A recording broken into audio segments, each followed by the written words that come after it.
अस्सलाम वालेकुम नाजरीन, मैं हूं अहमद फवाद और आप देखते हैं मुझे मेरे YouTube चैनल और Facebook पेज पर।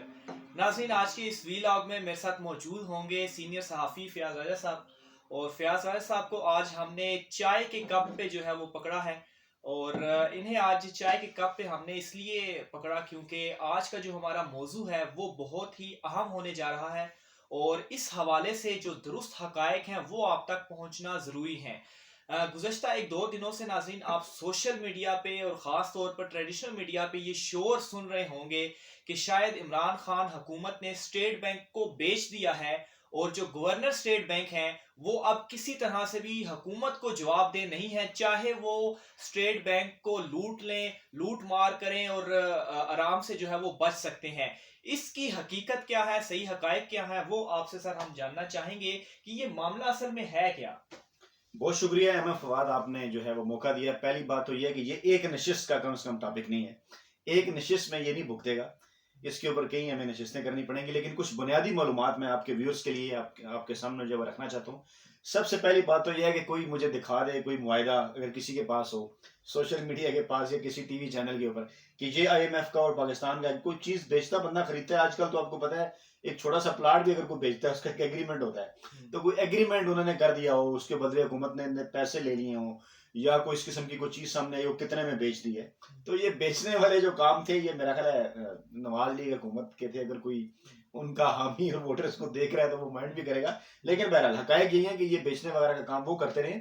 ये मामला जो है इसको बड़े समझने की जरूरत है और बड़ा अफसोस होता है मुझे इस बात के ऊपर। चले सोशल मीडिया पे तो हम कह सकते हैं कि आम लोग भी हैं, हर तरह के लोग हैं। हालांकि मैं बड़ी रिस्पेक्ट करता हूँ सोशल मीडिया की, बड़े पढ़े लिखे लोग हैं वहां पे, बड़े अच्छे तरीके से गौर करते हैं, कमेंट्स करते हैं, फीडबैक देते हैं। लेकिन फिर भी बहरहाल वो प्रोफेशनल साफी तो नहीं होते। लेकिन मुझे दुख इस बात का है कि जो हमारे प्रोफेशनल साफी हैं उन्हें भी इस सारे मामले की अलिफ बे का भी नहीं पता, और वो बैठ के प्रोग्राम कर रहे हैं और पता नहीं वर्के के वर्के क्या कर रहे हैं, कॉलम लिख रहे हैं कि पता नहीं क्या हो गया। देखिए, आज कौमी असम्बली का सेशन है और अवाम की मालूमात के लिए, आपकी मालूमात में बता दूं, आज भी ये बिल जो है वो एजेंडे के ऊपर मौजूद है। इनिशियली मतलब SPP के नाम से ये यही बिल है, इसके ऊपर जो है वो गवर्नमेंट काम कर रही है। देखिए, मामला ये है, इसको यूं समझ लीजिए कि हमारे मुल्क के कुछ आईनी इदारे हैं, जैसे इलेक्शन कमीशन है, जैसे सुप्रीम कोर्ट है, जैसे पाकिस्तानी अफवाज है, जैसे पार्लियामेंट है।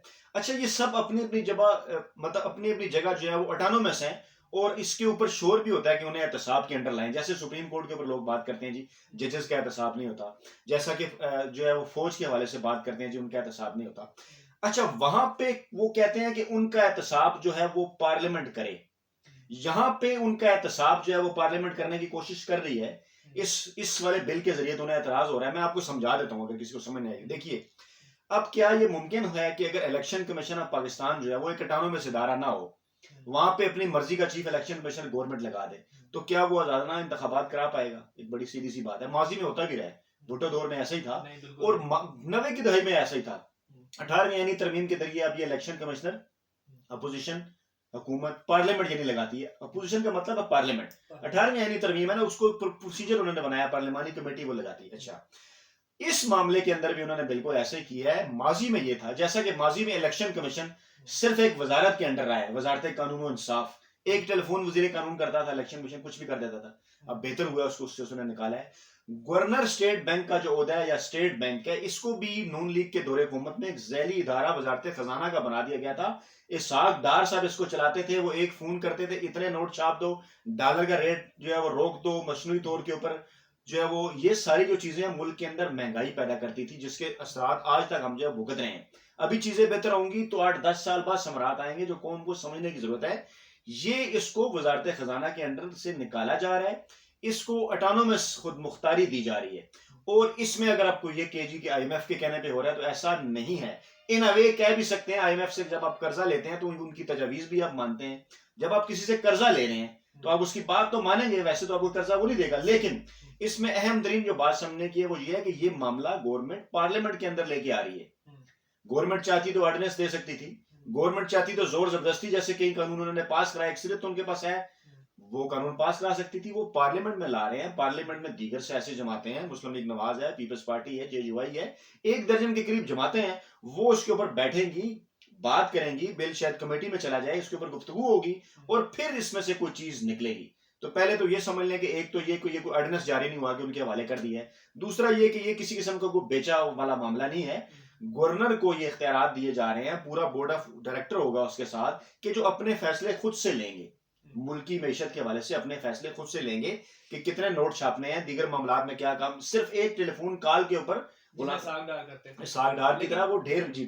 लेकिन यहाँ पे फिर सवाल ये भी पैदा होता है ना कि जैसा नवाज शरीफ साहब ने इसहाक डार को लगा दिया वज़ारत खजाना में, तो वो फोन करते थे, तो अब नवाज शरीफ साहब ऐसा भी तो कर सकते हैं, अगर कोई आगे ऐसे ये इमरान खान भी कर सकते हैं, तो वो गवर्नर स्टेट बैंक जो है वो अपना लगा ले, तो बजाय वज़ारत खजाना कॉल करें, डायरेक्ट उनसे काम करा लें। बिल्कुल, तो वहीं पे मैं बिल्कुल ये सवाल एक्सपेक्ट कर रहा था। इसको यूं समझ लें, ये भी अच्छा सवाल आपने किया, इसको यूं समझ लें, वही इसको दोबारा से एलिब्रेट मैं करता हूं कि अब ये जो मामला है ये कैबिनेट के पास है और पार्लियामेंट के पास है। एनुअली ना सिर्फ गवर्नर अपनी रिपोर्ट पेश किया करेगा, बल्कि पार्लियामेंट के अप्रूवल से कोई भी जो काम है वो करवाया जाएगा। इस तरह नहीं होगा कि एक वजीर, मतलब यूं समझ लें कि अब अगर वजीर खजाना हफीज शेख हैं तो उनकी काल पे काम नहीं होगा, बल्कि जो कुछ गवर्नर स्टेट बैंक को कहना है वो कैबिनेट में आएगा और पूरी कैबिनेट उसके ऊपर फैसला करेगी, प्राइम मिनिस्टर होंगे। यानी एक बंदे के इख्तियार से निकाल के 35, 40, 25, 30 बंदों के इख्तियार में दे दिया, और उसके बाद फिर भी अगर कोई मसला होगा तो एनुअली पार्लियामेंट के अंदर वो आके अपनी सालाना रिपोर्ट दिया करेंगे।